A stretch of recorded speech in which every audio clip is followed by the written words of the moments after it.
فلا مضل له ومن يضلله فلا هادي له وأشهد أن لا إله إلا الله وحده لا شريك له وأشهد أن محمدا عبده ورسوله أرسله بالحق بشيرا ونذيرا وداعيا إلى الله بإذنه وسراجا منيرا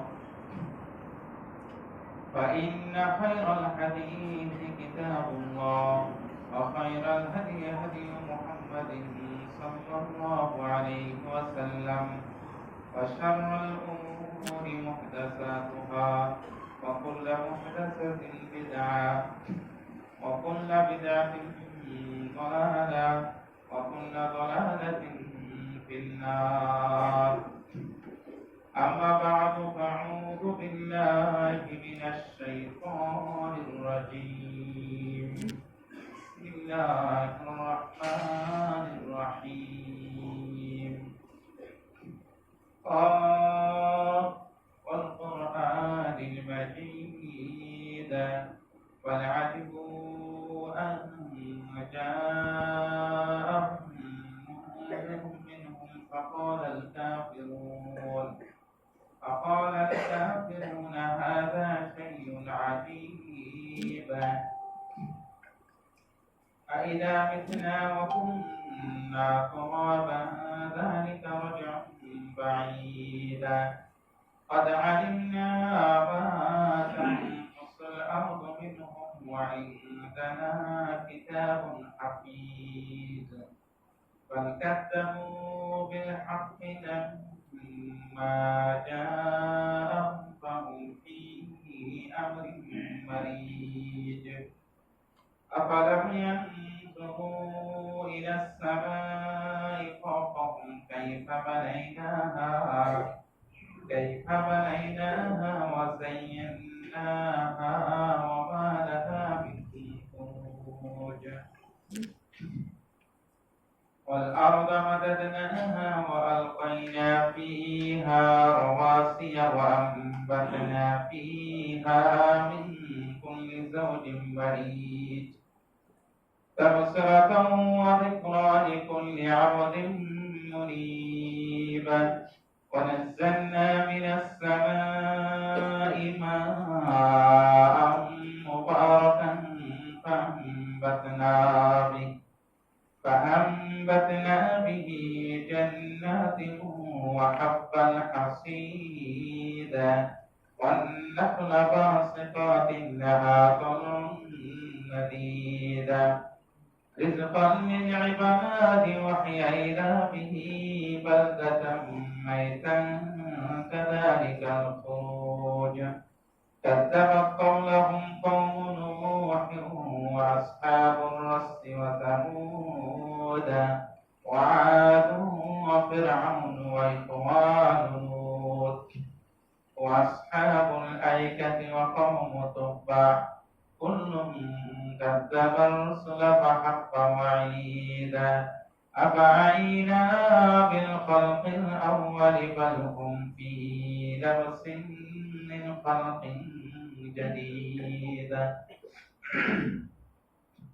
بارك الله لنا في كلام المجيد والقرآن الحميد أعوذ بالله من الشيطان الرجيم يا أيها الذين آمنوا اتقوا الله حق تقاته ولا تموتن إلا وأنتم مسلمون يا أيها الناس اتقوا ربكم الذي خلقكم من نفس واحدة وخلق منها زوجها وبث منهما رجالا كثيرا ونساء واتقوا الله الذي تساءلون به والأرحام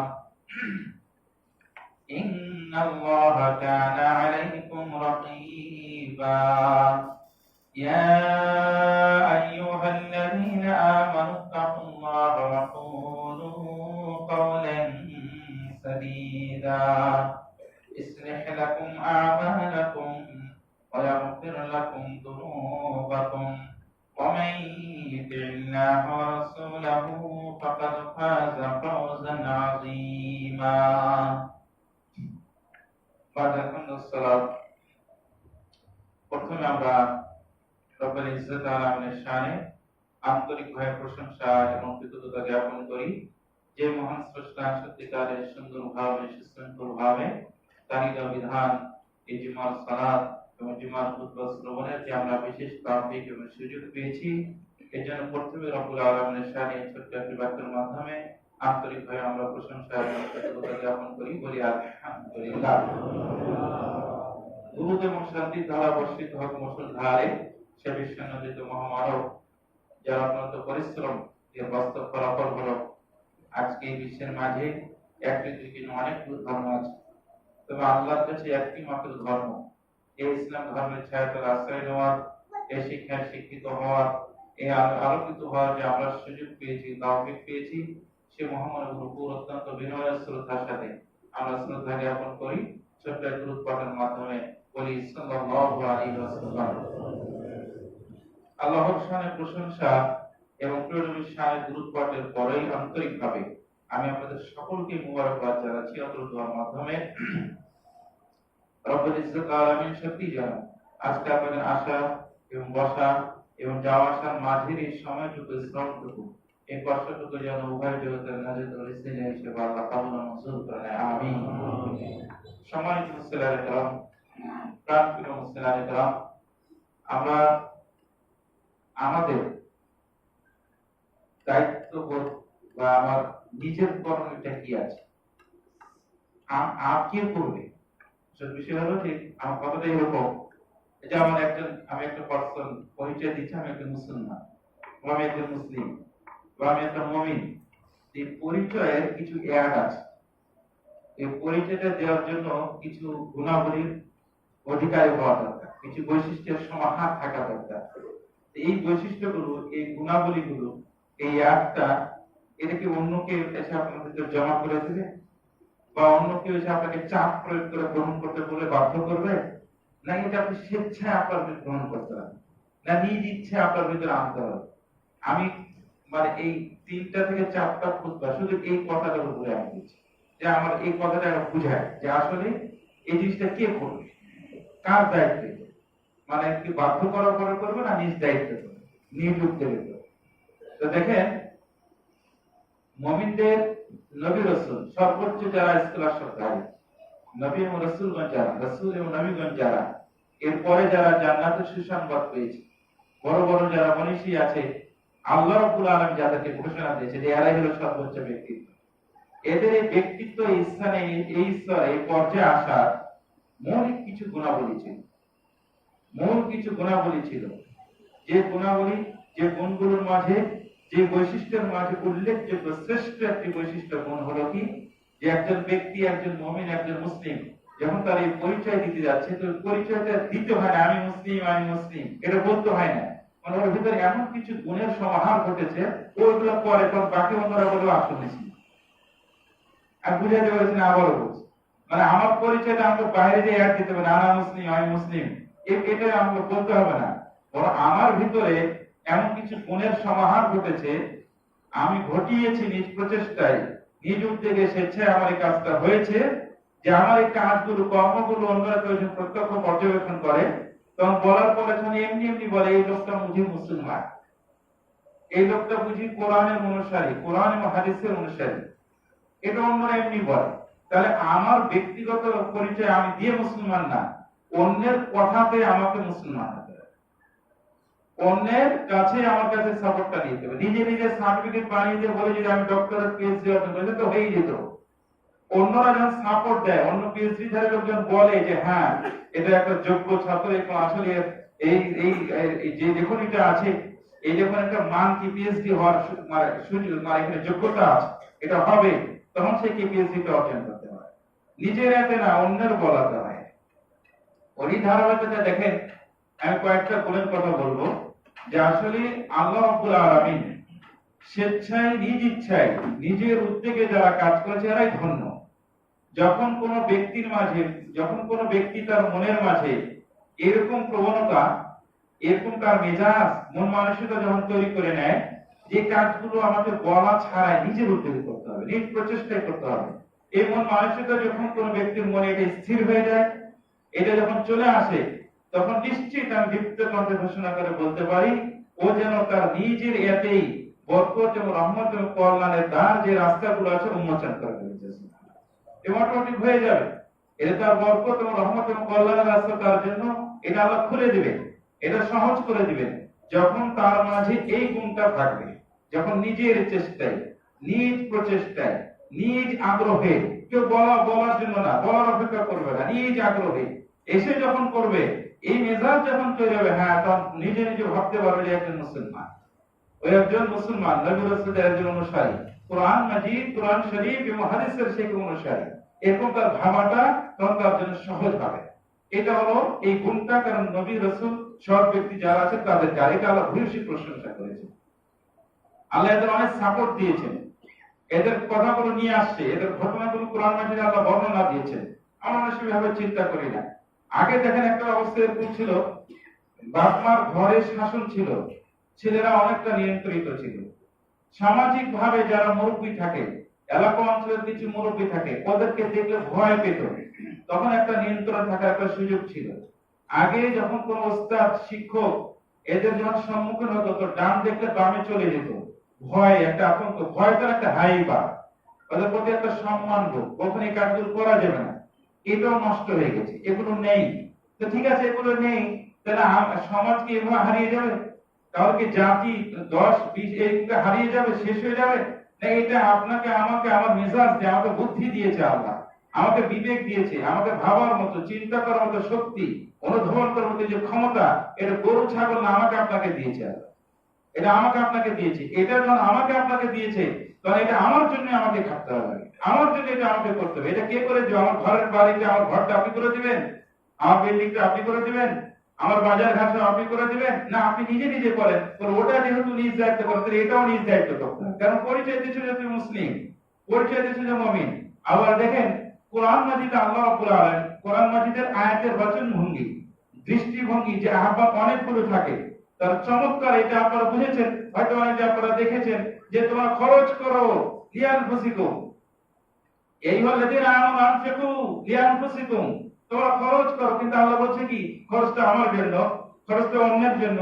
আরে না, লিয়ানফুসিকুম তোমাদের নিজের জন্য করো, নিজেদের জন্য করো। আবার আল্লাহ রাব্বুল আলামিন বলেছেন আকিমুস সালাতা ওয়া আতুজ যাকাতা ওয়া মা তুকদ্দিমু লিআনফুসিকুম, সালাত, যাকাত আর যা কিছু পেশ করো, ওটা অন্য কারোর জন্য না, লিআনফুসিকুম তোমার জন্য, তোমাদের নিজের জন্য। যে নিজের জন্য ঘর বাড়ি, টাকা পয়সা, ব্যবসা বাণিজ্য, আয়ের উৎস, উপকরণ গুলো যে আপনারা তৈরি করেন, কে বাধ্য করে করেন না, নিজে নিজে করেন, নিজের এত করেন। তাহলে নিজের এতে যে এত, এখানে এত গুরুত্ব রয়েছে। আপনি যে মুমিন পরিচয় দিচ্ছেন, আপনি মুসলিম পরিচয় দিচ্ছেন, আপনার ওই পরিচয়ের ভিতরে এরকম একটা কথা আছে যে দুনিয়াতে যেরকম আপনি মূল্যায়ন করবেন, পরকালকেও আপনাকে মূল্যায়ন করতে হবে। আপনার এই পরিচয়ের ভিতরে একটা কথা আছে যে দুনিয়ার চেয়েও আপনার কাছে গুরুত্বের পাত্রকে, দুনিয়ার চেয়ে আপনার কাছে গুরুত্বপূর্ণ বিষয়কে পরকালে যায়, পরকালে পারি পাওয়া, পরকালে পরিত্রাণ মুক্তি পাওয়া, ওইখানে উদ্ধার হওয়া, রক্ষা পাওয়ার যে উপকরণ, যে সামগ্রী, যে মাধ্যম, যেগুলো আমার দরকার, এইটা ঠিক আছে কিনা, এটা হচ্ছে ওটা চিন্তা করে বেশি। এটা হলো পরিচয়, মুমিন মুসলিমের পরিচয়, এটা একটা গুণ, এটা একটা বৈশিষ্ট্য, সে চিন্তা করবে। এটা যদি হয়, তাহলে আপনাকে কেন আমাকে আপনাকে বারবার বলতে হবে যে তুমি এটা করো, সে ইসলামের জন্য এটা করো, এটার জন্য এটা করো, এত কেন? তাহলে আপনার পরিচয় কি? তাহলে পরিচয় আপনি দিয়েন না, এটা বলা হচ্ছে। মানে কোরআন হাদিসে এভাবে বলা হচ্ছে যে এই পরিচয় যখন ব্যবহার করছো, তাহলে এই ব্যবহারের সাথে, তোমার এই অ্যাডের সাথে তুমি এই গুণটা ধারণ করো, তুমি এটা গ্রহণ করো, তাহলে তোমার সার্থকতা, সফলতা, এটা কি প্রকাশ করা, বিকশিত হবে, এবং অন্যরা তোমাকে দেখে তারা বলতে বাধ্য হবে ব্যতিক্রমী ধর্মের লোক, এটা বানোয়ার ধর্মের লোক না, এই ধর্মের অনুসারে এটা আল্লাহ প্রদত্ত, যেটা সত্য, এটা বাস্তব, এতে কোনো সন্দেহ নাই, সন্দেহের অবকাশ নেই। আমি কয়েকটা উদাহরণের মাধ্যমে বলি, দেখেন, আমি কয়েকটা আয়াত বলবো, কয়েকটা হাদিসে বলবো। এখানে আয়াত অনেকগুলো নিয়ে আসা হয়েছে, হাদিসও নিয়ে আসা হয়েছে। পাঁচজন নবী রাসূল, পাঁচজন নবী রাসূলের মাঝে শ্রেষ্ঠ একজন কে? মুসা নবী আলাইহিস সালাম। লক্ষাধিক নবী রাসূল রয়েছে, নবীর সংখ্যা আরো বেশি, কিন্তু আবু যর থেকে একটা বর্ণিত মুসনাদ আহমদ বিন হাম্বলের একটা হাদিস আসছে, রাসূলের সংখ্যা নির্ণয় করতে যে প্রেরণা বলছে 315 জন। তো নবীদের কথা বাদ দেন, রাসূলের সংখ্যা 315 জনের মাঝে 5 জনকে বলা হয় সর্বোচ্চ, শ্রেষ্ঠ।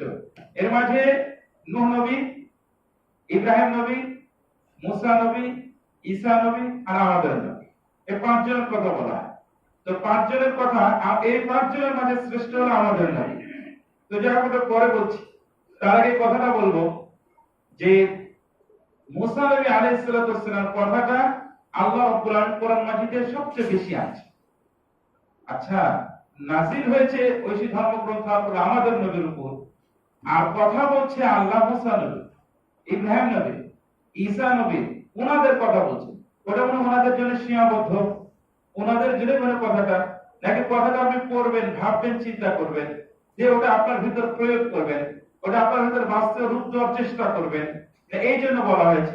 তো সহজ কথা, যে ঘটনাগুলো নিয়ে আসা হয়েছে, ওগুলো বিবরণ দেওয়া হয়েছে। আল্লাহ রাব্বুল আলামিন নিজেই বলছেন, আউযু বিল্লাহি মিনাশ শাইতানির রাজিম, ফাসসিল কাসাস লাআল্লাহুম ইয়াতাফাক্কারুন।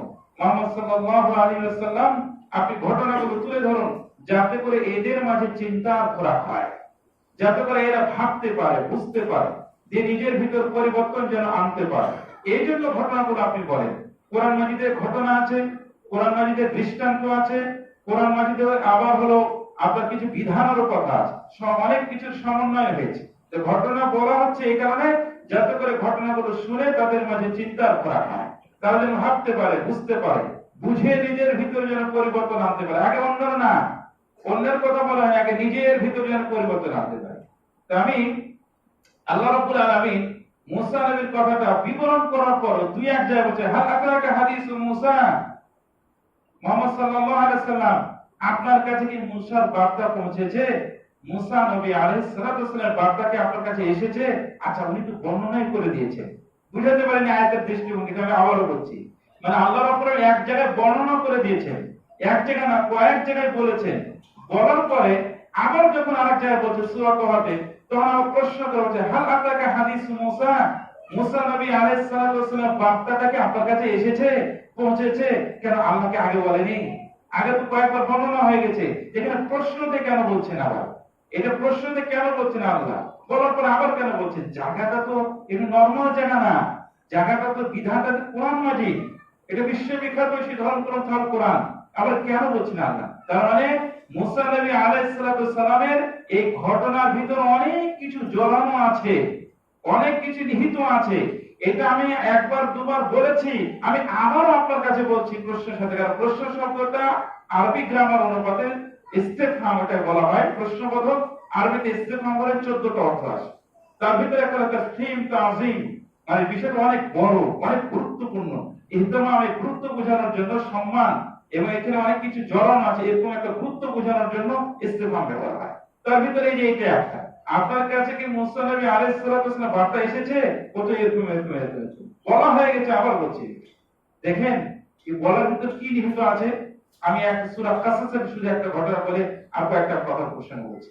মুসা নবী আলাইহিস সালাতু ওয়াস সালাম সমাজে একটা অনাকাঙ্ক্ষিত ঘটনা ঘটেছে। ফিরআউনের অনুসারী বলেছিল, একটু হাত উঠেছে, তো সে হাত উঠার কারণে তো মেরে ফেলা উদ্দেশ্য না, একেবারে দুনিয়াতে বিদায় করার উদ্দেশ্য না। হ্যাঁ, তুমি এত বড় কথা বলো, বেটা রাগ থাকলে যেটা হয় এটা উনি করেছে, বিদায় নিয়ে এসে কোন এলাকা অঞ্চল আর থাকতে পারেনি, চলে এসেছে। এমন অঞ্চলে এসেছে সেটা তো ভিন দেশ, অন্যদের এলাকা, অন্য অঞ্চল, সেখানে তো খাবার নাই, থাকার জায়গা নাই, এবং কি করবে, একটা হতাশা, আক্ষেপ, আফসোসের ভিতরে আছে।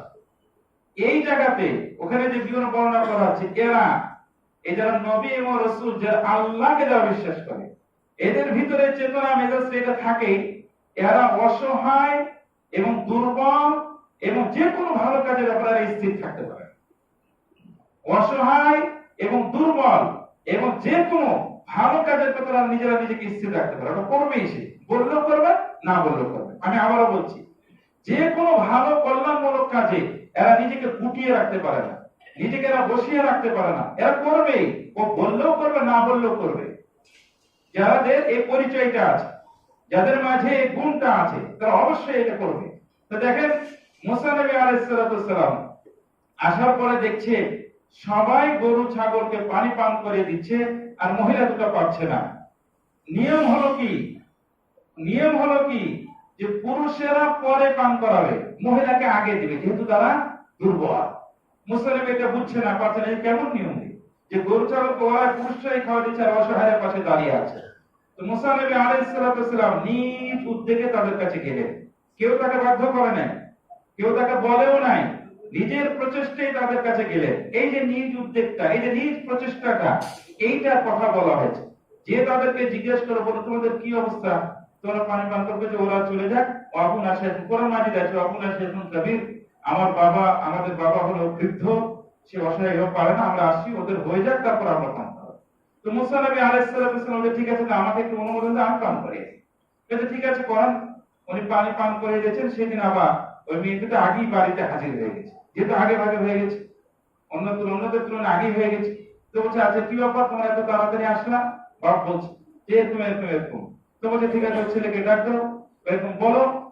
তো এবার এই কাজটা করার পরে মুসা নবী আলাইহিস সালাম, এই কোরআনে এভাবে আসছে, যখন নিজের ইচ্ছায় পানিটা পান করিয়ে দিল, তখন মুসা নবী তার আল্লাহর কাছে দোয়া করে বলছে রব্বি ইন্নী লিমা আনজালতা ইলাইয়া মিন খাইরিন ফাকির। আল্লাহ, তুমি যে আমার উপর কল্যাণ নাযিল করেছো, এই কল্যাণের বড়ই আমি কাঙ্গাল, আমি খুব, আমার এটা দরকার, প্রয়োজন। এই দোয়া করলেন।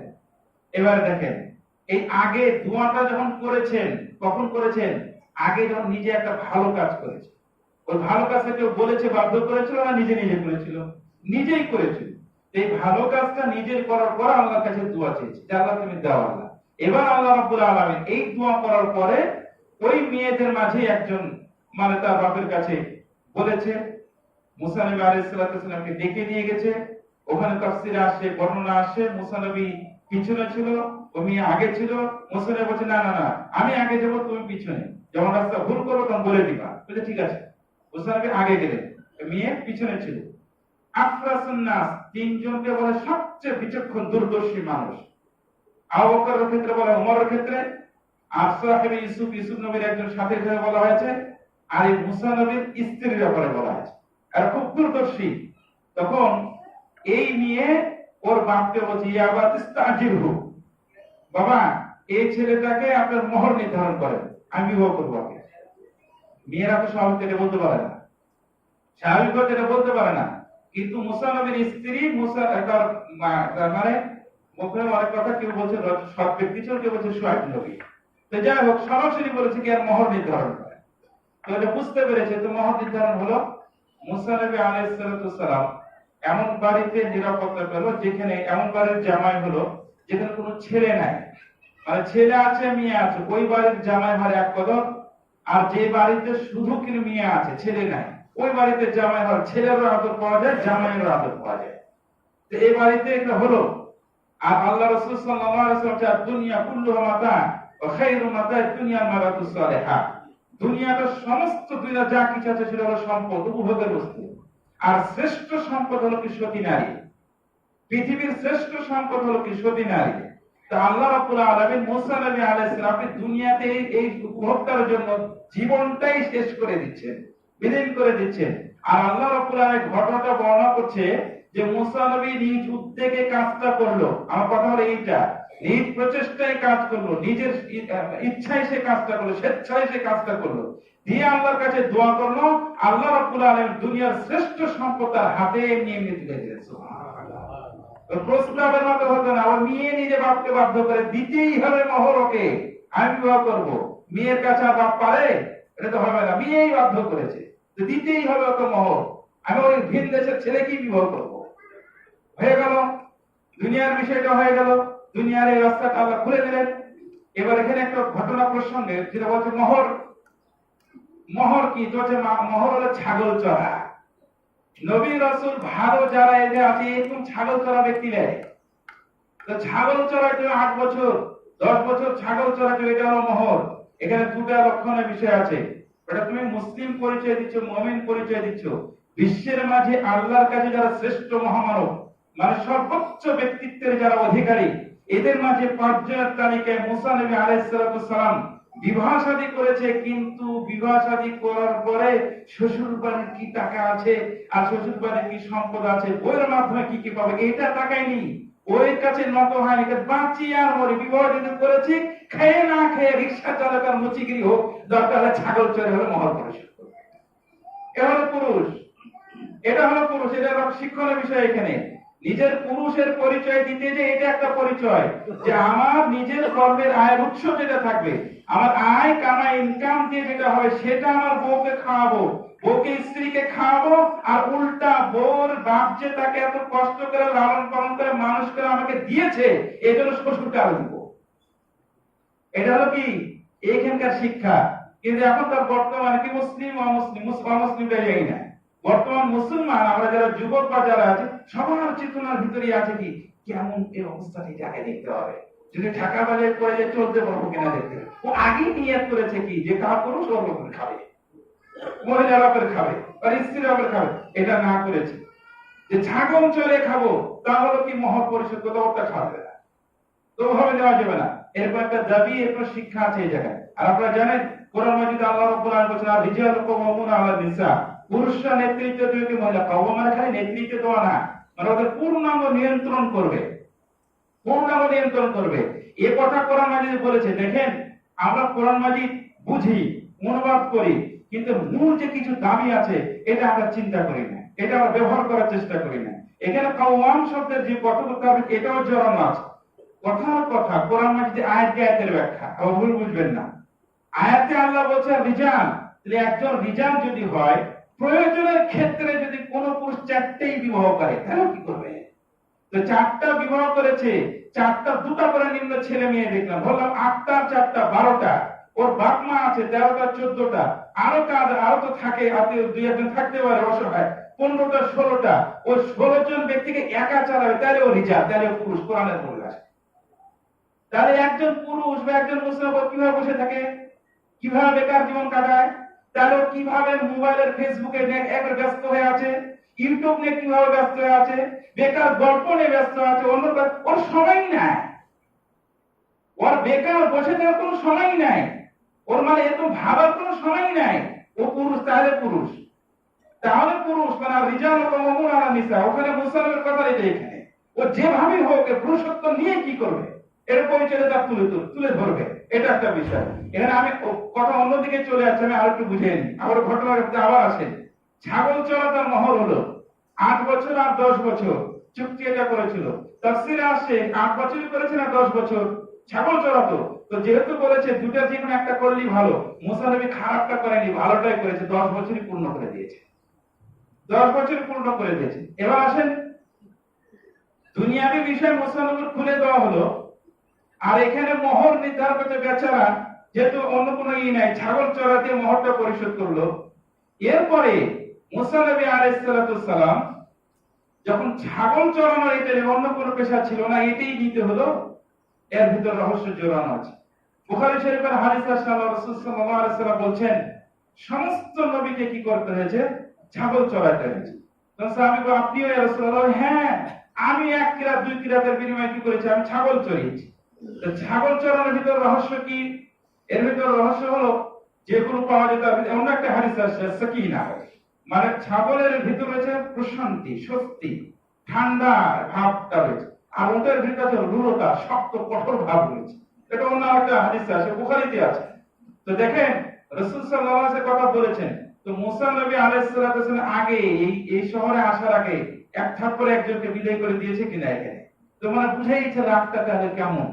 এখানে আল্লাহ রাব্বুল আলামিন ওনার যে রাস্তাটা উন্মোচন করে দিচ্ছে, ওনাকে সর্বোচ্চ ডিগ্রি দেওয়া হবে, রাসূল বানানো হবে। আর দুনিয়াতে যখন চাইলেন এই চাওয়ার এই রাস্তাগুলো খুলছে কখন, যখন উনি নিজ প্রচেষ্টায় একটা কাজ করেছে। আরে অসহায় দাঁড়িয়ে আছে, অসহায় দাঁড়িয়ে আছে, এই কাজটা আমি করি না, যা নিজ উদ্যোগে যখন কাজটা করেছে, কাজ করার পরে আল্লাহর কাছে চাইছে, আল্লাহ আমি এগুলা কল্যাণ বড়ই কাঙ্গাল, দিয়ে রব্বুল আলামিন দুনিয়ার একটা কল্যাণ তো খুলেই দিলেন। এরপর সর্বোচ্চ ডিগ্রি হওয়ার জন্য, সর্বোচ্চ পজিশন হওয়ার জন্য, ইহকাল পরকালে সর্বোচ্চ মান জান্নাতে আসন পাওয়ার জন্য ও রাস্তাও খুলে দিচ্ছে আল্লাহ এটার মাধ্যমে। দেখেন কিন্তু সূত্রপাত ঘটলো কোথা থেকে, ওই নিজের উদ্যোগে কাজ করা, নিজ প্রচেষ্টায় কাজ করা, এটা হলো আমার মূল উদ্দেশ্য। এবার দেখেন মুসা নবী আলাইহিস সালাম যখন এই কথাটা বললেন ছাগল চড়া, ছাগলের একটা স্বভাব আছে, আমিও ছাগল চড়িয়েছি আগে, এর ভিতরে একটা স্বভাব আছে, ওকে ডান বললো কি বলবে, ডানে নাই আমি বামে, ওকে যখন বাম বললো ওকে যে না আমি বামে না আমি ডানে, ওকে রাগ করে আপনি ধাওয়া দিবেন ও পালিয়ে যাবে, কারণ আপনার রাগটা যেভাবে উঠে ওই সময় যদি ওকে পান একটা ক্ষতি হয়ে যায়, ঠ্যাং ভেঙে অনেক কিছু করে ফেলবে, এরপর রাগ ক্ষোভ উঠে যায়, কিন্তু ও এমন করে আপনাকে ঘান ঘুরিয়ে নেয়, ক্লান্ত করে ফেলে, দৌড়ায় দৌড়ায়, লাস্টে কি হয়, যে রাগটা ছিল রাগটা মরে যায়, ওই রাগটা হারিয়ে যায়। তার মানে কি বুঝেছেন? অনেক সময় বুঝানোর জন্য বলি যে অনেক সময় ক্ষুধা লাগে, প্রচন্ড ক্ষুধা, ওই ক্ষুধার সময় যে খাবার পায় এক প্লেটে দিয়ে 2 প্লেট খাওয়া হয়ে যায়, কিন্তু যখন ক্ষুধার সময়টা পার হয়ে যায় তখন ক্ষুধাটা এক সময় মরে যায়, তখন প্রচন্ড ক্ষুধার সময় যে খাবার যে চাহিদা থাকে, যে পরিমাণে আপনি খাবারটা গ্রহণ করতে পারতেন, ক্ষুধাটা মরে যাওয়ার পর ওই খাবারটা খাওয়া যায়, ওটা থাকে না, ক্ষুধাটা থাকে না, মরে গেছে, আপনি টানতে পারছেন না।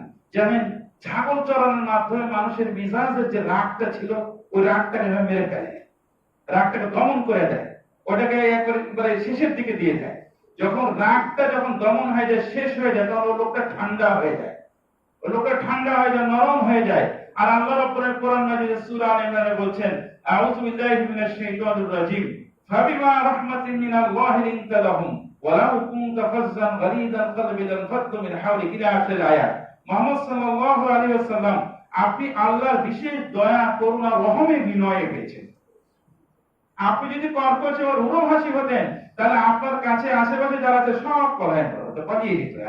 তাহলে রহমটা, বিনয় হওয়াটা, নম্র ভাবটা কিসের মাধ্যমে? আল্লাহর পক্ষ থেকে হয়। মুসা নবী আলাইহিস সালামকে এই বিনয় এবং নম্র এবং ঠান্ডা মেজাজের হওয়া, এই অবস্থানে আসা, এই পর্যায়ে আসার জন্য যে রাস্তাটা খুলে যায়, এই খোলার মূল যে চাবিকাঠি ছিল, মূল যে কারণ হেতু ছিল, সেটাকে নির্ণয় করা হয়েছে কিভাবে? মুসা নবী আলাইহিস সালাম আগে অসহায়ের পাশে বা ভালো কাজটা করেছিলেন, কেউ বলার পর না, নিজ উদ্যোগে নিজ প্রচেষ্টায় করেছিলেন, নিজ প্রচেষ্টায় করেছিলেন। যে দুনিয়াতেও কি তিনি হিরো, পরকালেও কি হিরো। দুনিয়াতে সতী নারী পেয়ে গেল, আর পরকালে তো রাসূল তো হয়েই আছে, সেটা তো জান্নাতে পাবে, নবী রাসূলরা জান্নাত পাবে না, আমরা পাবো। আর এটা কি সম্ভব? হয়ে গেল দুনিয়ার হিরো, পরকালের হিরো, নিজ উদ্যোগে কাজটা করার জন্য, নিজ প্রচেষ্টায় কাজ করার কারণে। এই জন্য বলা হয়েছে কি আল্লাহ রাব্বুল কোরআন মাজিদে বলেন, ওয়ামান তাতা খায়রান ফাইন্নাল্লাহা শাকিরুন আলিম। যে ব্যক্তি স্বেচ্ছায় কোন কল্যাণ কাজ করে, তার আল্লাহ রাব্বুল তার উপরে কৃতজ্ঞ এবং আল্লাহ জানেন কিভাবে করেছে। এটা হলো এক জায়গায় ওই সূরা বাকারাতে আবার আল্লাহ বলেন, ওয়ামান তাতা খায়রান ফাহুয়া খায়রুল্লাহ। যে ব্যক্তি স্বেচ্ছায় নিজ ইচ্ছায় কাজ করে সেটা তার জন্য কল্যাণকর। খায়ের না কেন অনির্দিষ্ট শব্দ, কি পরিমাণ কল্যাণকর কেউ জানে, একমাত্র আল্লাহ ভালো জানে। সুবহান। নিজের প্রচেষ্টায় যদি কাজ করা হয়, এটা এখানে বললাম মুসা নবী, সমস্ত নবী রাসূলকে ওস্তাদ সরাসরি আল্লাহ হয়।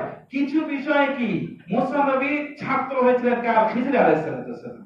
কোরআন মাজিদে বিবরণ আছে, ছাত্র যেরকম ওস্তাদের কাহিনী আপনারা পড়ে দেখবেন সূরা কাহফে, আপনারা পড়বেন, ওখানে দেখবেন।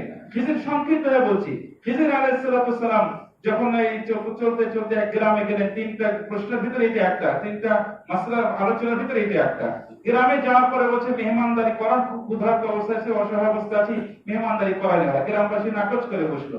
কিছুক্ষণ যাওয়ার পরেই দেখছে যে একটা প্রাচীর হেলে আছে। খিজির আলাইহিস সালাম নিজে সোজা করে মুসা নবী প্রশ্ন করে বলে, কাজ আর পেলেন না, ওরা খাবারই দিল না, ওদের প্রাচীর আবার ঠিক করতে যাচ্ছে। খিজির আলাইহিস সালাম বলছে, তুমি দাঁড়াও। উনি প্রাচীরটা সোজা করে দিয়ে বললেন যে এই প্রাচীরটা যে সোজা করে দেয় কেউ বাধ্য করেছিল? এখানে এটা বিবরণ করা হয়েছে। তো মুফাসসিররা এটা নিয়ে আসেন, কেউ কি বাধ্য করেছিল, কেউ কি জোর করেছিল? কারণ ওটা জানিয়েছে, আরো জোর করা না, বাধ্য না, আরো তিক্তকর বিরক্তিকর কাজ করে মেহমানদারি করেনি, ওনাকে করে সরিয়ে দিয়েছে।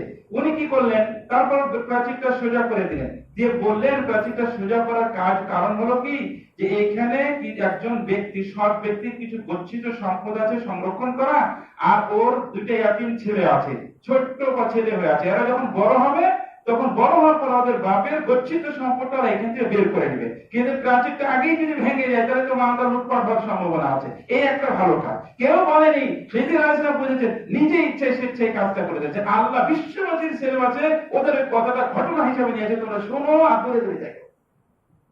না নিজে নিজে করতে হবে। এটা এখানে বলে ওস্তাদও যেরকম ছিল নিজের হাতে, এই মুসানবির মানে যারা এই ক্যাটাগরি, যারা এই পর্যায়ে কে কি বললো আর কে কি কখন বলবে এই আশায় যারা থাকবে, আর এটা যে জনসমাজ ও কিছুই করতে পারবে না, ও জিরোও নয় ও হিরোও নয়, ও কিছুই করতে পারবে না। আর যখন এটা নিজের হাতে করবে, আমার কবরে আমাকে যেতে হবে, আমাকে জবাব দিতে হবে, আমাকে উত্তর দিতে হবে, আমাকে বাঁচতে হবে, আমাকে কে করিয়ে দিবে, আমাকে কে বলে দিবে, তারপর আমি করবো না, এই আশা করতে পারে না একজন মুমিন, একজন মুসলিম। এই আশা করতে পারে না। এই বিবরণ এখানে আছে। এই বিবরণ আপনারা দেখেন সূরা কাহাফে যুলকারনাইনের সাথে বলা হয়েছে দাউদ নবী, সুলাইমান নবী, বড় বড় যারা নবী, ইব্রাহিম নবী, সকলের ব্যাপারে এই কথাগুলো ঘটনা আসছে। তো কয়জনের কথা বলবো এখানে, ইশারা করলাম যে একটা হাদিসের কথা বলি। দেখেন একেবারে জিরো থেকে হিরো হয়ে যায় কখন একজন মুমিন, একজন মুসলমান, একজন মুসলিম ব্যক্তি যখন নিজ ইচ্ছায়, নিজ আগ্রহে, স্বেচ্ছায় যখন ভালো কাজের প্রতি সে আগিয়ে আসে, এভাবে কাজগুলো যখন এভাবে করে, তখন জিরো থেকে সে হিরো হয়ে যায়। আমি কয়েকটা হাদিসের কথা বলি। উমরের কথা আসে, আবু বকরের কথা আসে, উসমান রাদিয়াল্লাহু কথাও আসে। তো দুই একটা কথা বলি। আপনারা বুখারী শরীফের একটা হাদিস, আমি কয়েক জায়গায় হাদিসটি পাঠ করেছি।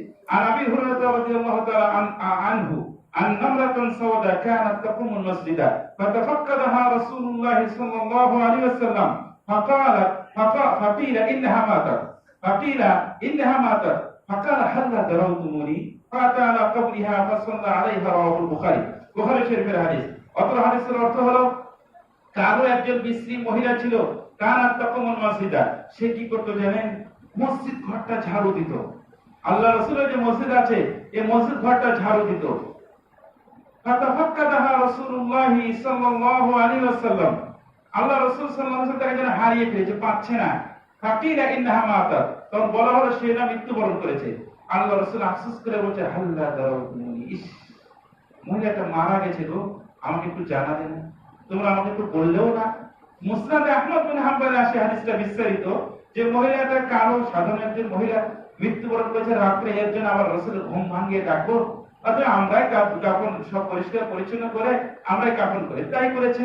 আল্লাহ রাসূল এটা জানার পর আফসোস করে বলছেন আরশে আজিম থেকে আল্লাহ রাব্বুল আলামিন এই কালো একটা মানে একটা সাহাবী, একটা মহিলা, এর মানটা আল্লাহ রাসূল সাল্লাল্লাহু আলাইহি ওয়াসাল্লাম মনে উদয় করে দিয়েছেন, জাগিয়ে দিয়েছেন।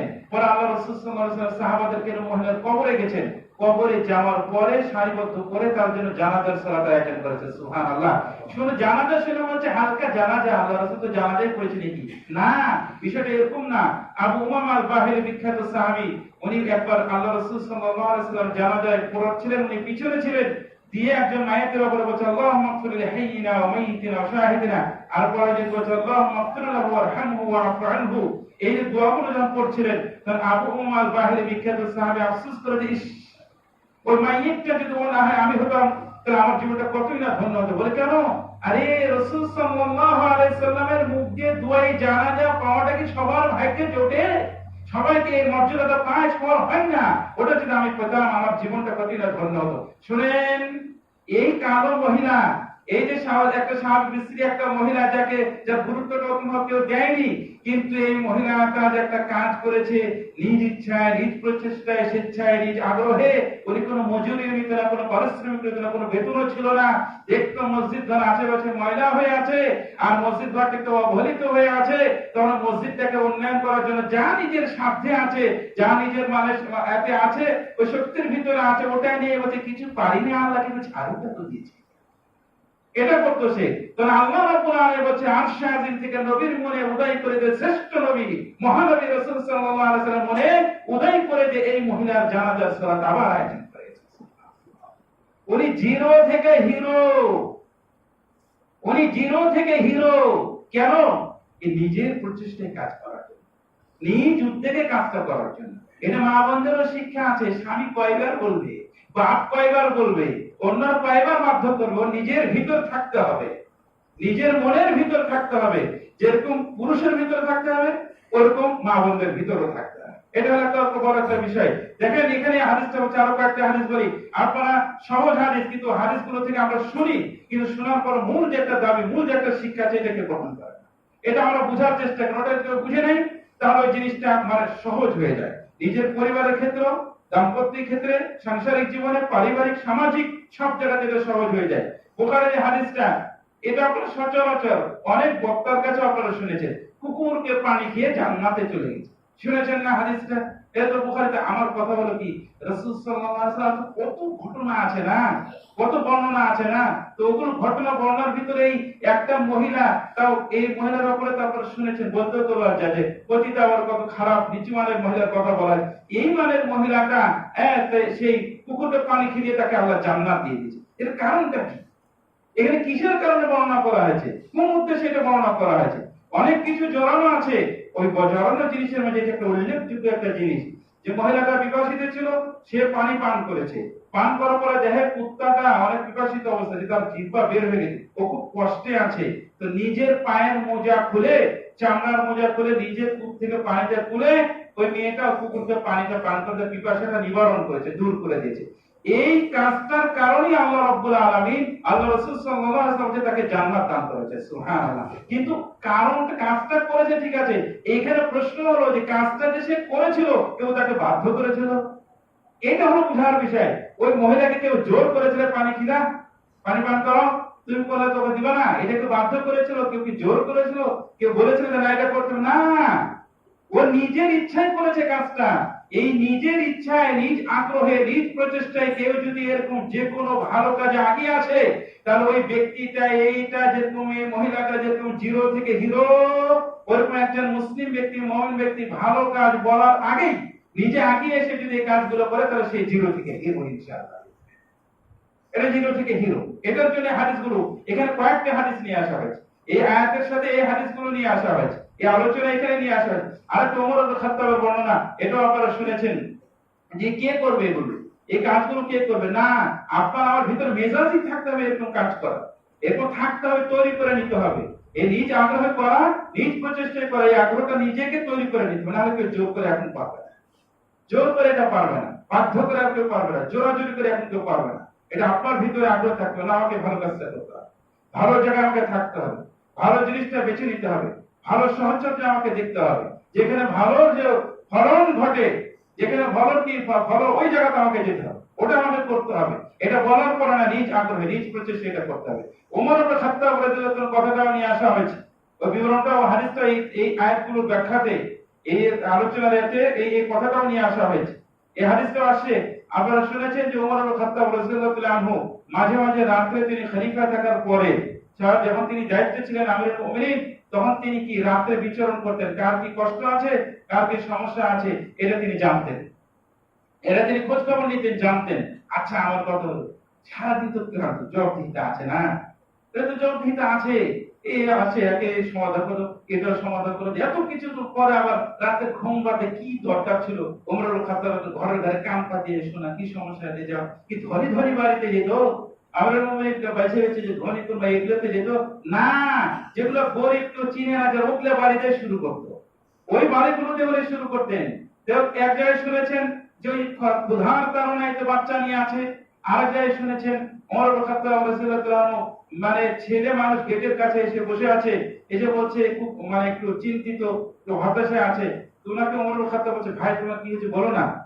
তো বলতে লজ্জা পাচ্ছে যে কি বলবো, এখানে ওমর ইবনে খাত্তাব কি করবে, মানে ঘরে তার স্ত্রী প্রসব বেদনায় কাতরাচ্ছে, কাঁদছে, তো ওমর ইবনে খাত্তাব কি করবে?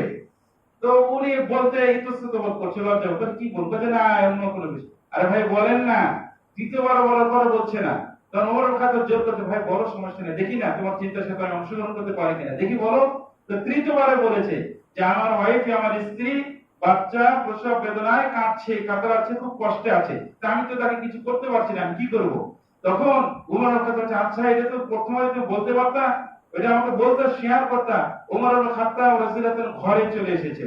ঘরে চলে এসে, যেটা কম বয়সের স্ত্রী, আলী রাদিয়াল্লাহু আনহুর মেয়ে, ভালো করে বুঝেন, আলী রাদিয়াল্লাহু আনহুর মেয়ে, তার মানে আল্লাহ রাসূলের নাতনি, এটাই তো হচ্ছে মনে হয় উম্মে কুলসুম। উম্মে কুলসুম এই আল্লাহ ওমর ইবনে খাত্তাবের স্ত্রী, ওকে যা বলছে, এই তোমার কিছু সব পণ্যের প্রয়োজন আছে না, এভাবে কি হয়? হ্যাঁ অবশ্যই দরকার আছে। তাহলে চলো না, ওই যে ওই বাড়িতে এরকম প্রসব বেদনায় কাতরাচ্ছে, কেউ তার পাশে নেই, চলো আমি বাইরে থাকবো, তুমি একটু ভিতরে যে সহযোগিতা করো, আমি তো তাকে পাচ্ছি না সহযোগিতা করতে।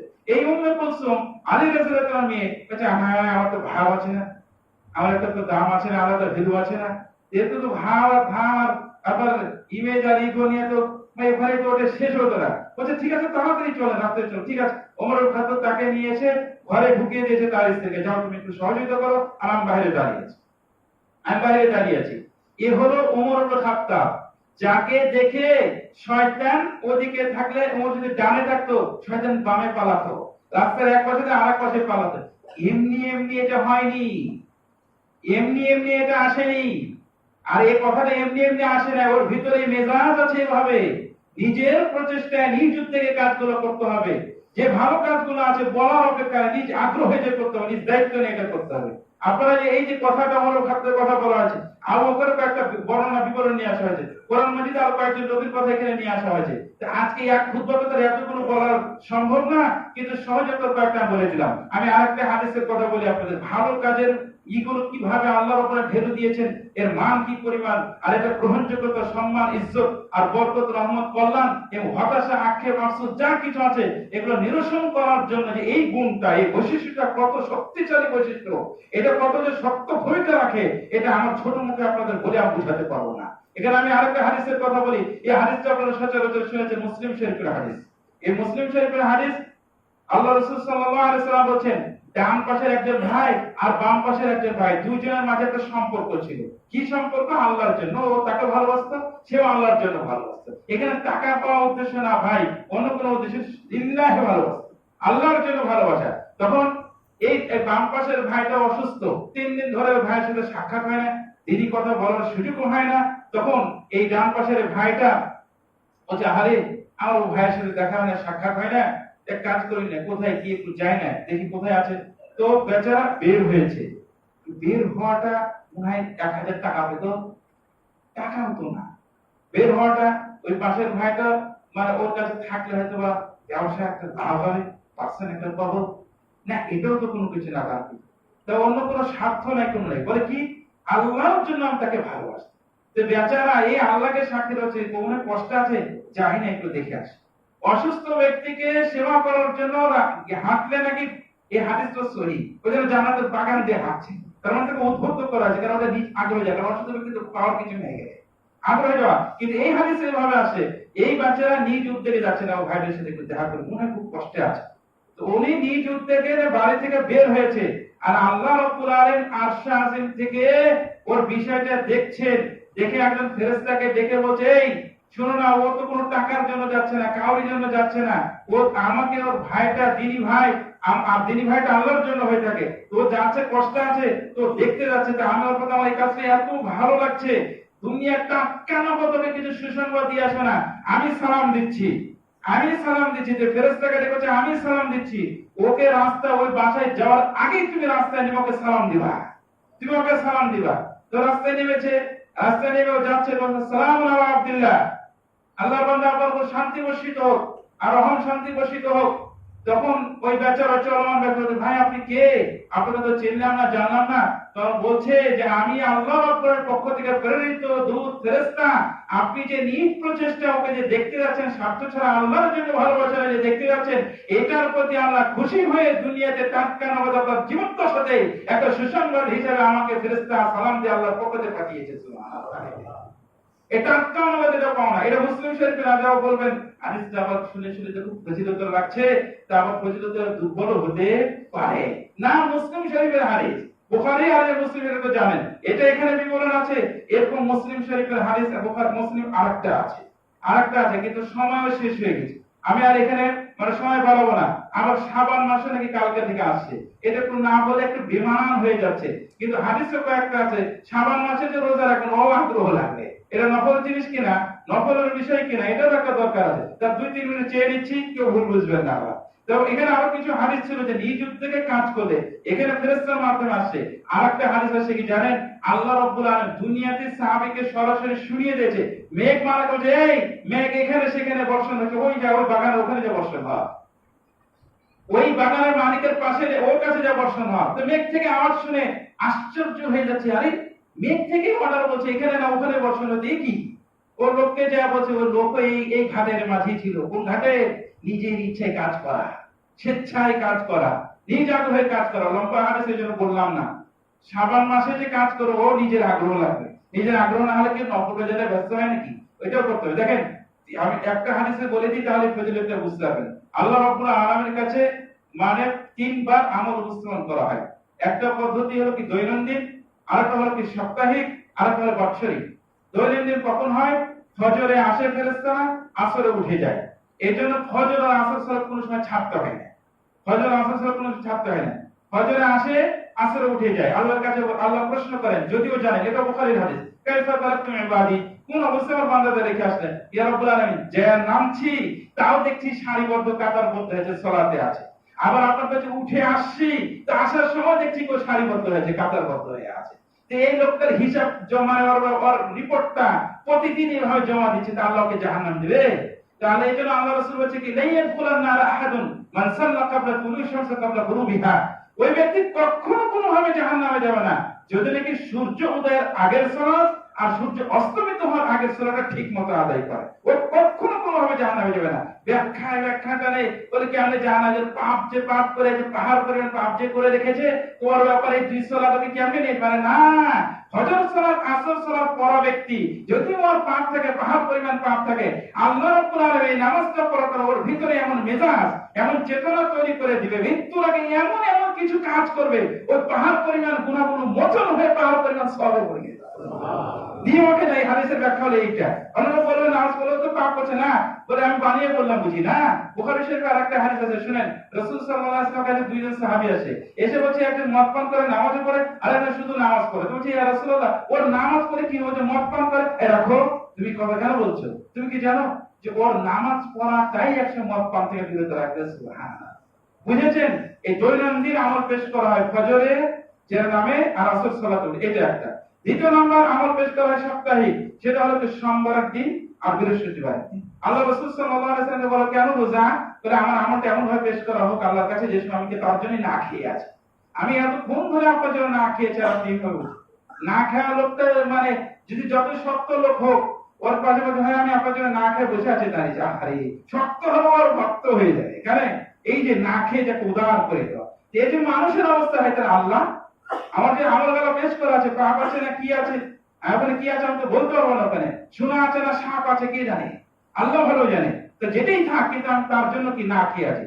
সপ্তাহে কিভাবে সোমবার আর বৃহস্পতিবার, বাৎসরিক ভাবে একদিন আমল পেশ করা হয়। সেই হাদিস, সেটা হলো কবে জানেন? সেটা হলো শাবান মাসে। এজন্য আল্লাহ রাসূল সাল্লাল্লাহু আলাইহি ওয়াসাল্লাম বলেন অধিকাংশ মানুষ মানে গাফেল উদাসীন থাকে এই শাবান মাস নিয়ে, অথচ এই শাবান মাসে আল্লাহ রাব্বুল আলামিন তার আমল নামাটা বাৎসরিক ভাবে আল্লাহর কাছে কি করা হয়, পেশ করা হয়, উপস্থাপন করা হয়। আল্লাহ রাসূল সাল্লাল্লাহু আলাইহি ওয়াসাল্লাম, আপনারা শুনেছেন না যে রমজান মাস ছাড়া আয়েশা রাদিয়াল্লাহু আনহা হাদিস সবচেয়ে বেশি রোজা রাখতেন কোন মাসে? শাবান মাস। কিন্তু হেতুটা কি? হেতুটা হলো এইটা, এই হাদিস কারণটা হলো এইটা, এখান থেকে যে আমার আমলগুলো পেশ করা হোক, যাতে বাৎসরিক পর্যায়ে কিছু ভুলও থাকে সেটা যেন আল্লাহ সংশোধন করে। কথায় কথাটা একটু বলেই নি, দেখেন না বাৎসরিক আমল এর ভিতরে একসাথে একটু জড়ানো আছে। কেন রমজান মাসের আগে কি বাৎসরিকটা নির্ধারণ করতে হবে? রমজান ছাড়া, রমজানের আগে পরে একবার বছর শেষই করতো, সমস্যা কি? মুহররমের আগে জিলহজ মাসে করতো, তো জিলহজ মাসে না করে মুহররম মাসে ওই আগে বছর যখন শুরু হচ্ছে, তাহলে পূর্ণাঙ্গ কমপ্লিট হতো, মুহররমে শুরু হয় বা জিলহজে শেষ হয়, তাহলে বাৎসরিক রিপোর্টে জিলহজ মাসে হলে ভালো হতো না। এর ভিতরে আমি যেটা বুঝি, আমি যেটা মনে করি, আল্লাহু আ'লাম, আমি যেটা মনে করি রমজান মাসের আগে এই হিসাবটা নেওয়ার মাধ্যমে কিছু টাকা না হলে পারিশ্রমিক কিছু মজুরি, পারিশ্রমিকের মজুরি তাকে দিয়ে দেওয়া হয়, যে রমজান মাসে সে যেন, যে রমজান মাসে ছাড় আছে, সুযোগ আছে, আর এক রাতে কাজ করে 83 বছরের কাজে যে সওয়াব আছে, ওর জীবনটাই পার হয়ে যাবে, জিরো থেকে হিরো হয়ে যাবে, এরকম একটা সুযোগ আছে রমজান মাসে। ওই সুযোগটা, রাস্তাটা এই শাবান মাসে রিপোর্ট টেনে সহজ করে দেয়। রমজান মাসে চাইলেও পারবেন না জানেন, ইচ্ছা করলেও পারবে না জানেন, এটা আল্লাহর তৌফিক লাগবে। এই তৌফিক পর একটা সুযোগ হলো কি, সুবর্ণ সুযোগ হলো শাবান মাস। এবার আপনারা বুঝে নেন, করবেন না ছাড়বেন, শাবান মাসে রোজা রাখবেন না ছাড়বেন না করবেন, সেটা আপনার ব্যক্তিগত ব্যাপার। কেউ কি জোর করে করাতে পারে? ঘুরে ফিরে কথাই আসছেন, স্বেচ্ছাই লাগবে, নিজের আগ্রহ লাগবে, নিজ ইচ্ছা লাগবে, তাহলে হবে। নিজেও করবেন, ছেলেরা যদি ওয়াইফে করাবেন, স্ত্রীকে বলবেন, আদেশনকে করাবেন, একটু দরকার হলে পারলে কিছু যারা ইয়ে আছে তাদেরকে ইফতার করবে, ইফতার আয়োজন করবেন, তাদের এগুলো চর্চা হয়, এগুলো যেন ফিরে আসে। সর্বশেষ মানে আলোচনা শেষে আমি আমার কাছে জোরাভাবে আসছে আমাদের বাংলাদেশ জমিয়ত আহলে হাদিস এর কনফারেন্স ৭-৮ ফেব্রুয়ারি, সেখানে বাইরে থেকে, দেশ থেকে বরেণ্য বিজ্ঞ যারা জানতা ওলামায়ে কেরাম আলোচক হিসেবে থাকবে, সবাই আসবে। এখানে একটা খরচের বিষয় আছে। তা আমাদের মাদ্রাসা দারুস সুন্নাহর কিছু ছাত্ররা এখানে আসে, অবশ্যই নিজ আগ্রহেই আপনারা বিষয়টা চিন্তা করবেন। জাযাকুমুল্লাহু খাইরান ওয়া আলাইকুম আসসালামু আলাইকুম ওয়া রাহমাতুল্লাহি ওয়া বারাকাতুহু।